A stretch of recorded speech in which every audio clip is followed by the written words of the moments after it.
It is important to first explain the human energy field. The human energy field is measurable and can determine relationships between it and a person's condition before and after treatments. Measuring these changes before symptoms are present may allow for intervention before the disease is apparent. The first human energy field to be documented was the field of the heart by Einthoven in 1924. His research led to the electrocardiogram. Another Nobel Peace Prize recipient, named Berger, measured the electrical fields in the brain, which led to the electroencephalogram. This research demonstrated how electrical fields in the organs can travel throughout the body and be measured on the skin surface with electrodes. The ECG can even pick this energy up on the feet. Oshman in 2002 describes how electrical currents set up by the heart, other muscles, brain, and peripheral nerves will produce fields in the space around the body. This action is defined as a biomagnetic field.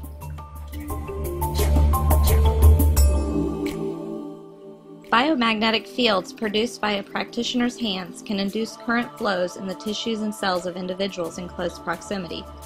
Healing energy, whether produced by a medical device or projected from the human body, is energy of a particular frequency or set of frequencies that stimulates the repair of more tissues. The largest field is the heart.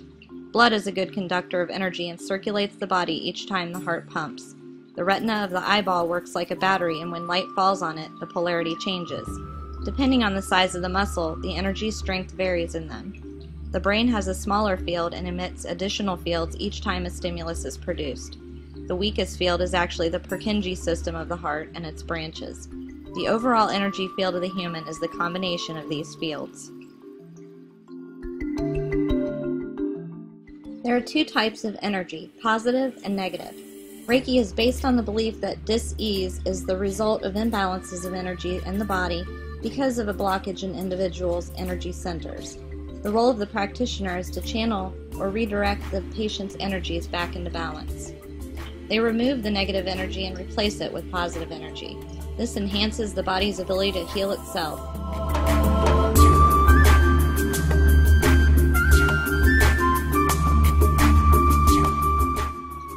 Martha Rogers, in 1986, a nurse who discussed the human energy field and the science of unitary human beings, stated, "Energy fields are postulated to constitute the fundamental unit of both the living and the non-living. Field is a unifying concept. Energy signifies the dynamic nature of the field. Energy fields are infinite. Two energy fields are identified, the human field and the environmental field. Specifically, human beings and the environment are energy fields." In 2004, Letty described the energy fields the same way as Rogers. It was described as a process based on a unitary and open person environment process, and that actual physical touch for the exchange of energy are not necessary because energy is an extension of the body. This field interaction may be experienced as a cool breeze, a tingling or prickling feeling, a pulsation, vibration, heat, or other changes in temperature, an expanding force, electricity, sensation of light static, or pressure or magnetism. It is often not necessary for the healer to do anything, as it is passive. One research study on human energy fields specifically focuses on nurses and other caring professions and the need to restore this energy. Life energy and vitality as the heart of wellness was studied. They found 8 professional nurses with a high burnout score. The study explores the importance of energy and energy balance for well-being. It describes Chi as the life energy or vitality. It reports that the meaning of burnout is understood as being trapped between a self-nourishment drive for invigorating challenges and driving responsibilities and the demands on the other. They found that when these drives are balanced, all is well. They also found that when essential needs were neglected, symptoms of energy drain, feelings of guilt, and threatened self-image manifested.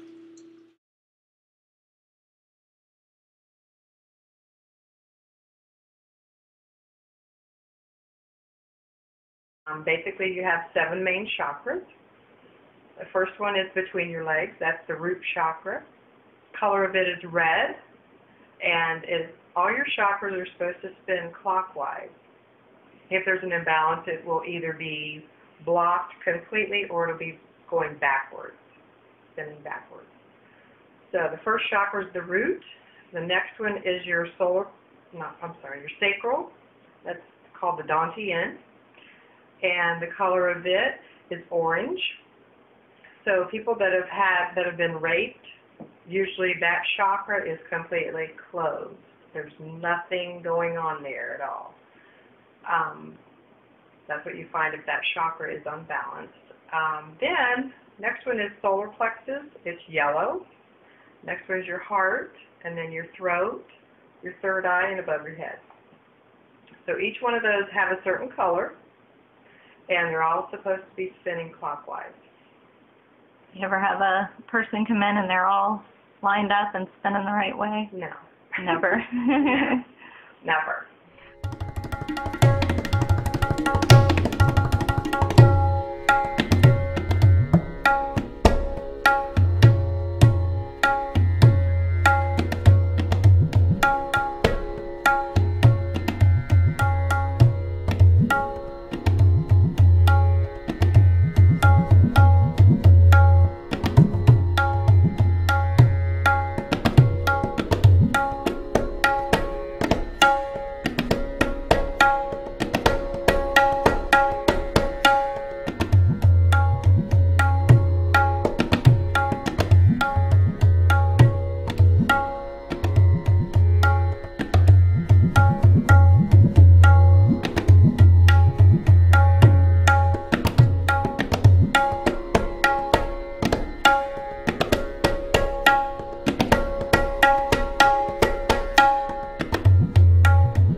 Reiki originated almost 3,000 years ago in Tibet.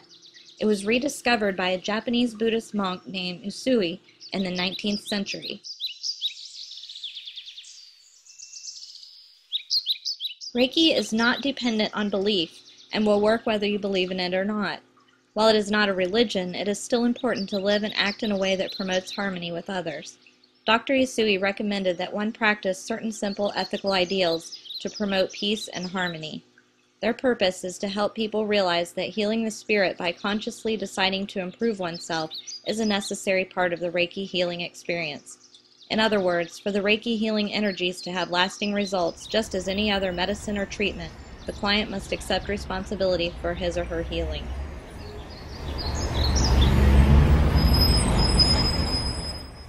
In 1937, Hoyo Takata brought Reiki to the United States.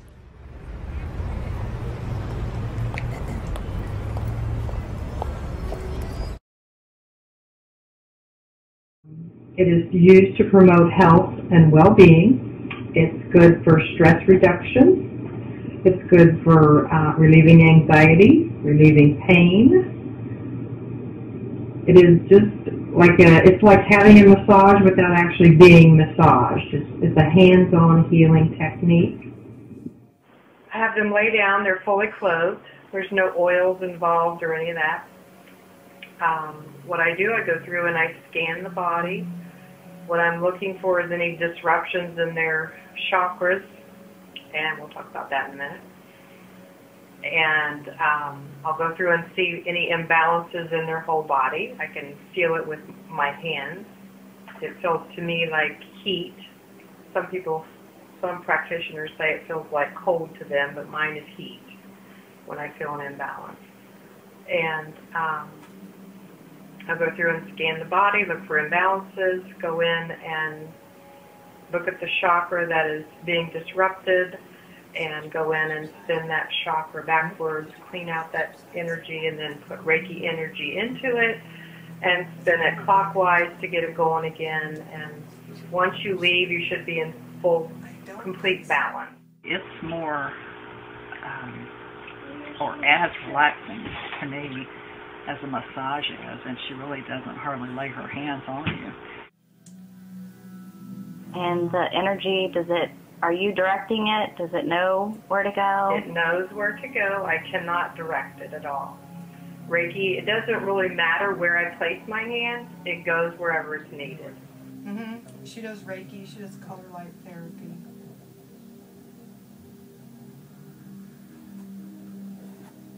Yeah, it's out on Wolf Creek Pike. It's called Sacred Journeys Massage and Wellness Center. Around and above your body. Next time you go, we'll do that. I don't do it now because my daughter's home and my husband's home and all that. It tends to get a little loud down here. I heard they get cold, Jerry. That's good. There's this girl had swine flu last year. Oh, wow. I stayed out most of They tend to hide a lot on your backside, just so you know.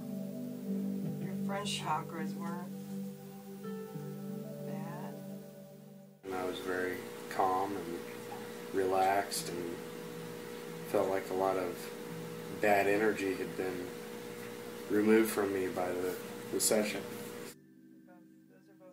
Jerry's really good about explaining what she's doing and what chakras are closed and what that means.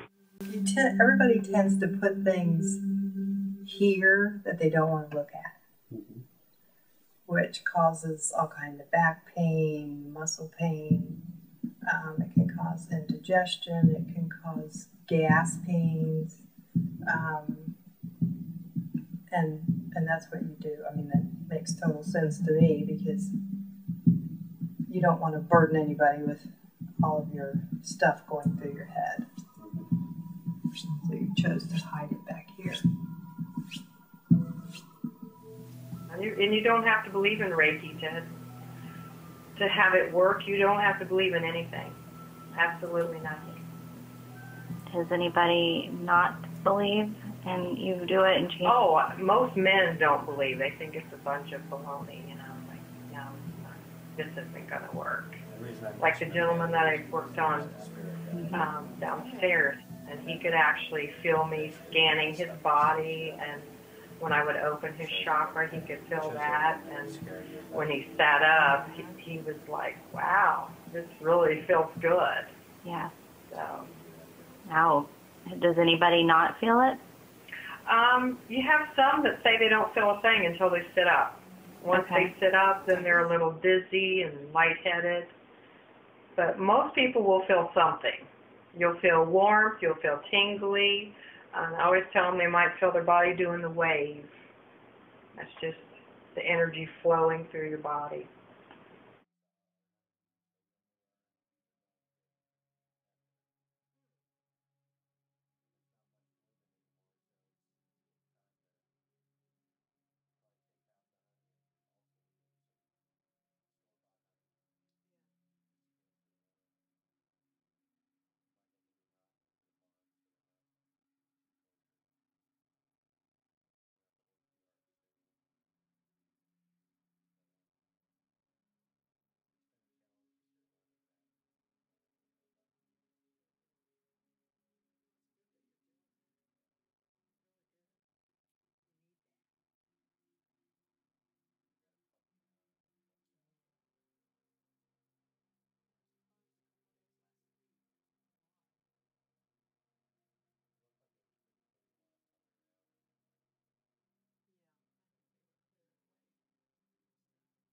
She did Reiki sessions for people, for our patients, to help move them out when they were feeling anxious, and sometimes, you know, to help with their pain issues, or their stress.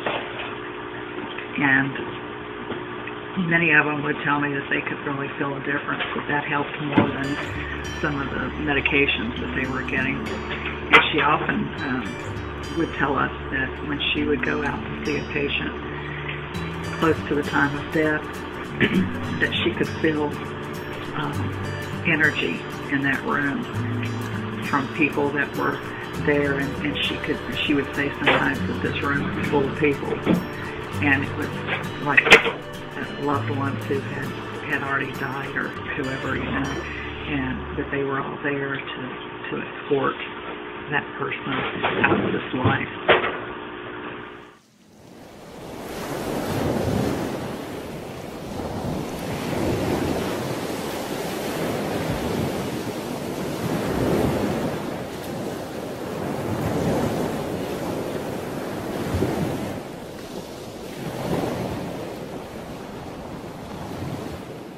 Well, I've had Reiki a few times, and before my first time I was very skeptical about it because, you know, I don't really believe in any spiritual mumbo-jumbo type thing, but I was pleasantly surprised with the results.